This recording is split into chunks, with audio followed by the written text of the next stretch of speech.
What is up, guys? I am back. I know it's been a really long time, and I know I promised, like, what was it, like 2-3 months ago, 2 videos a week, and I know that didn't happen, and I'm sorry. Not to give excuses or whatever, because, you know, I'm not really a big fan of giving excuses for things. But I'm going to give you the truth as to why I haven't been recording for a while.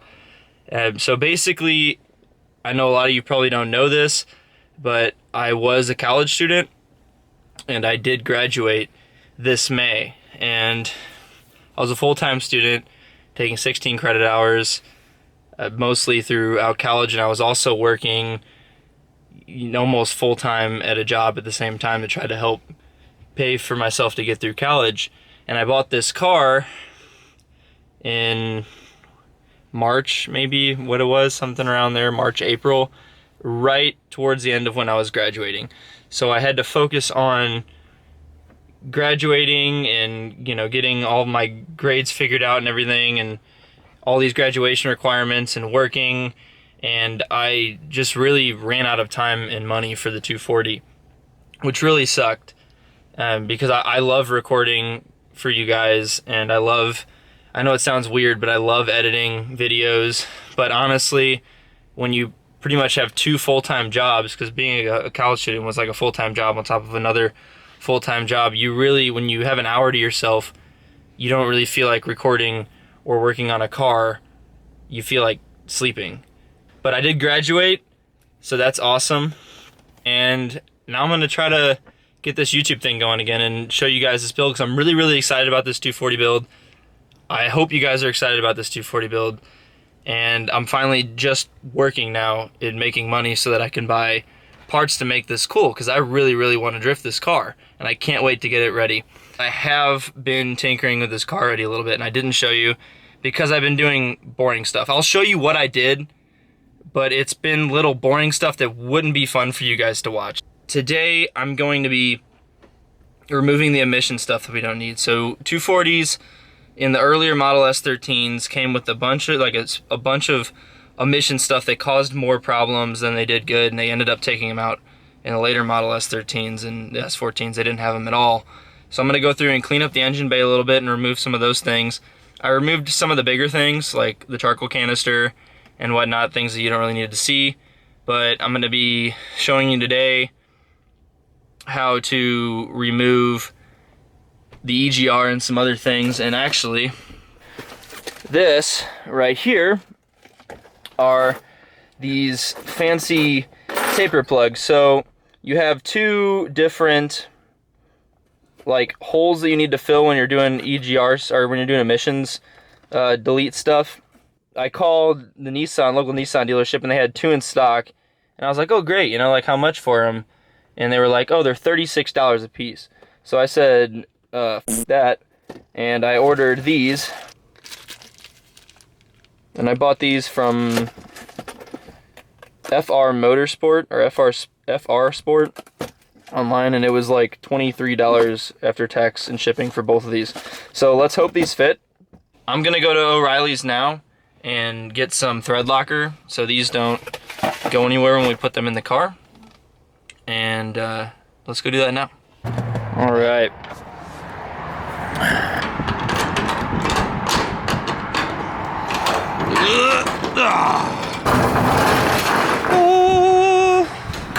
Now that we're here, I'm gonna kind of show you what all I've done so far to this thing.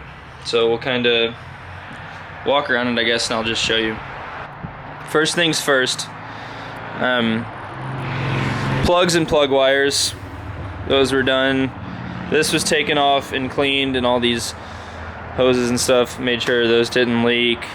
Radiator was drained, and I guess whoever had this before me filled this with water and not coolant, and the car's been sitting in a field since like 2006. That was the last time it was registered, and so straight rust came out of this. So we drained that, sprayed that out, and then we haven't put coolant in yet because I haven't ran the car yet. Change the oil in this. What else have we done? Oh, kind of important. Squeaky. Well, I keep saying we as if people help me, but I don't have any friends, so all this taken out, that's all right here. So if you need any rear interior S13 hatch parts, let me know. I've got the seats, back panels, everything. That's all gutted out because we don't need that. All we want is that up front, and we're gonna finish taking that carpet out, but that's like a later job. And also, these hold, which is kind of cool. I'm not holding it up. That's kind of rare for a car that's been sitting. For the car that's been sitting in a field, this thing's pretty minty. Some of the last things, new battery because it needed one, but it's unplugged because something is, I think I might have a bad ground or something. This car's got a lot of wiring issues that we need to go through. But anyway, yeah, someone was taking power out of it and completely drained the battery while it was sitting. Don't worry, I know there was stuff that I didn't show you guys. And honestly, if I'm being completely honest with you guys right now, you can learn from these videos and take away things with a grain of salt, but these are by no means tutorial videos. Like, I have no idea what I'm doing. That's why I bought this car. I didn't want a car that already ran or I could just throw some mods on and, you know, take it to the track and rip on. I wanted a car that was going to be a lot of work, and this thing is a lot of work, and it's stressful, but I'm glad because I'm learning a lot, and that's why I'm doing these videos, is because not only do I enjoy them, but they also motivate me to keep working on this thing. So again, if there's something you didn't know and you learned, like, great. But I'm by no means like I'm no means a technician or anything. But right now, I'm gonna go through and show you what all I've taken out with emissions wise, and so then we can start on the EGR delete and stuff.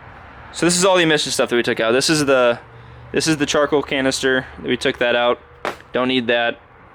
And this was the air box that was connected to this, and also the intake, some brackets, and then this was the big part that we took out. There's still some hose. This was the part that was down here.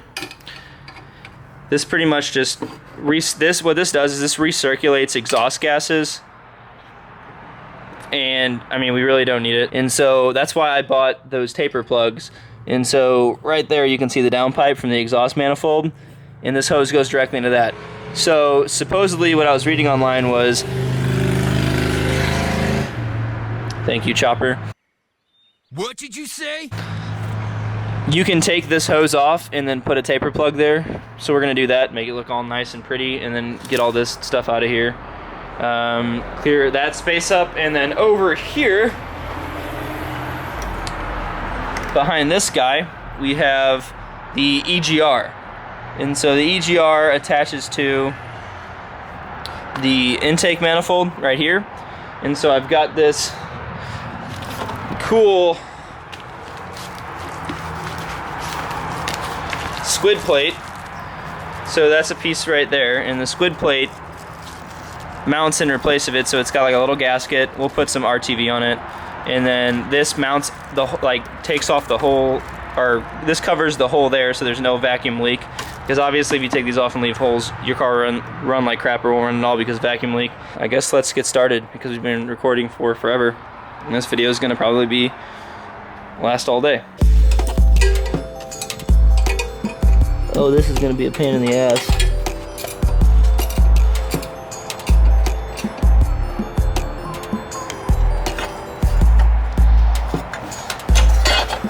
Oh, bye. Okay, now we're gonna have to get a wrench in there. I hope we have a wrench big enough to get in there and break that loose. Unfortunately, we don't have a wrench big enough to get in there, so we're gonna bring out the whole arsenal. So I've got channel locks, some other goodies. So let's see what we can make happen here. try to reposition you guys so you can see better. Cool. We're looking right here. Okay, so we're gonna try these channel locks first.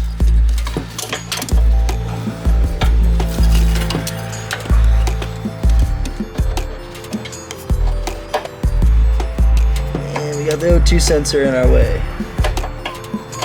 You know what? It might be easier, like last time, to do it from underneath the car. So that's what we're gonna do.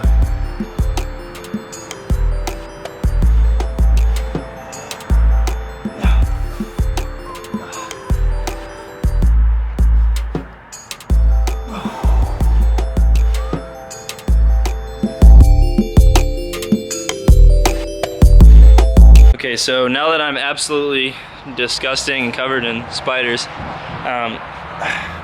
it's not working, so we're gonna have to find some new way to do it. I'm probably gonna hit it with PB Blaster again. And I mean, I'm cranking on it and just nothing's happening. I guess it's, I mean, it's the 30, it hasn't been taken off in 30 years, so I'm sure it's welded, well, like rust welded itself on there.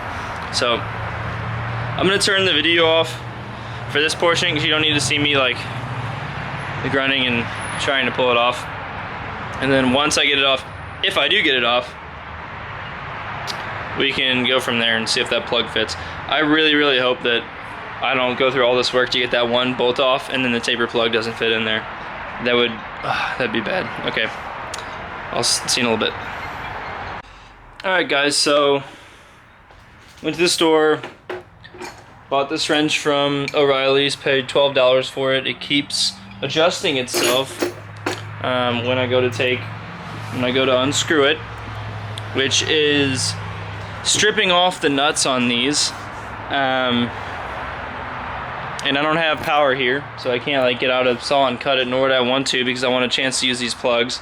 So I got here at 4:30. It is currently 7:07. Both that nut down there and the nut for the EGR, which is right there, are both stripped now. Yeah. So I'm gonna end it here. I can't get it off. No matter how much PB Blaster, I can't get it off now because it's stripped. I don't want to do the EGR, take the EGR out until I get that off of there because there's no point. Like I can't start the car or do anything else. I want to do it all at one time. So 3 hours of my time, and let's see, the thread locker was $7, and then that was another $13 and $20 money. And yeah, that's 3 hours gone, $20 gone, and nothing got done. All right, I'm back. It is a new day. I'm in my work clothes, so I'm already dirty. I just came from work, and as you can see, it is Hurricane Tortilla out here, but that's why we have this garage, so we stay nice and dry. So yesterday, I didn't use the proper tools, and I stripped the bolts on both the EGR and on the downpipe.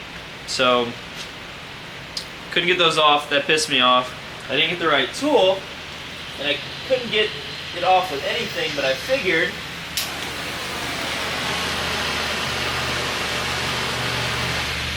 has to come off if it's liquid.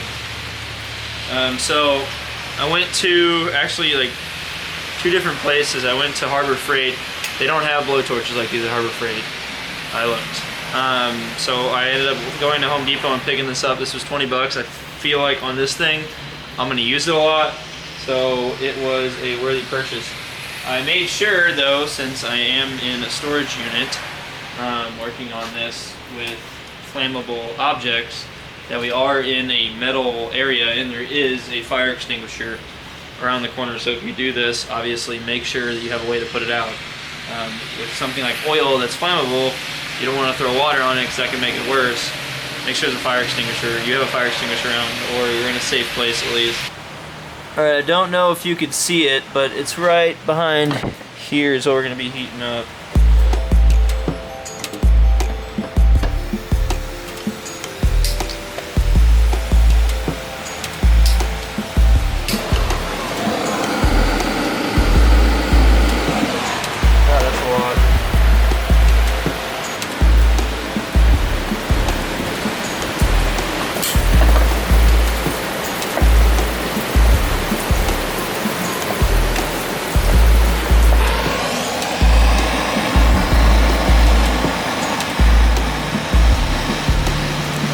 Okay, so as you can see, after about 15 minutes of torching and unscrewing, this thing's like 1.5 inches long.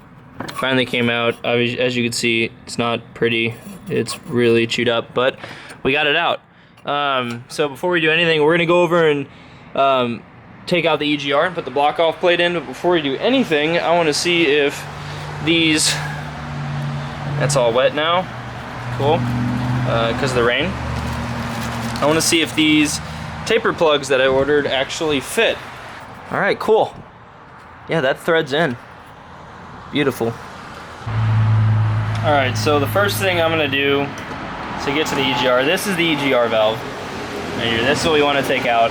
So I want to get all these hoses kind of out of the way so that I can have an easier working space. So that's what I'm gonna do first. I've already taken off the bolts for the fuel lines right here to kind of get these out of the way. That was a pain in the ass. It really was. Oh. I don't know what just fell, but we're moving all this back for now. Okay, so first thing we're gonna do is we're gonna remove these 3 bolts. These are the bolts, gonna be the bolts for the squid plate. It's gonna be this one right here. That'll focus. And then we've got, you can't see them, but we've got 2 more in there, one here and one here. Probably gonna need to get a wrench back there. And I already checked, these are 12s.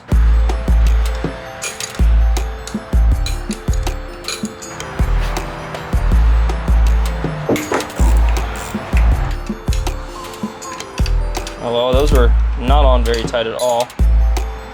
I guess someone's probably tried to mess with this before. Pull those through. Whew.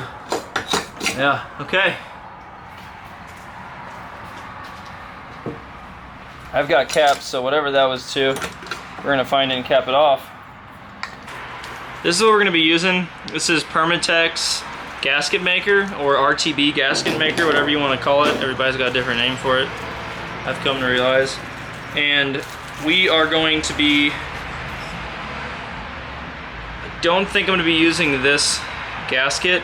I'd much rather put RTB around it, because this is like this flimsy ass, like you could see it like folding like paper gasket, and I don't want any of that. So we're going to be putting RTB around the base of it, and then setting this on, and then making our little screws. So when you're doing RTB to let it set, you hand tight screw it, and you let it sit for like a half an hour, and then you crank it down the rest of the way. So that's what we're gonna be doing with this. Okay, so we've got the squid plate in, as you can see right down there. We put some RTB around, all around there, just to seal off the hole.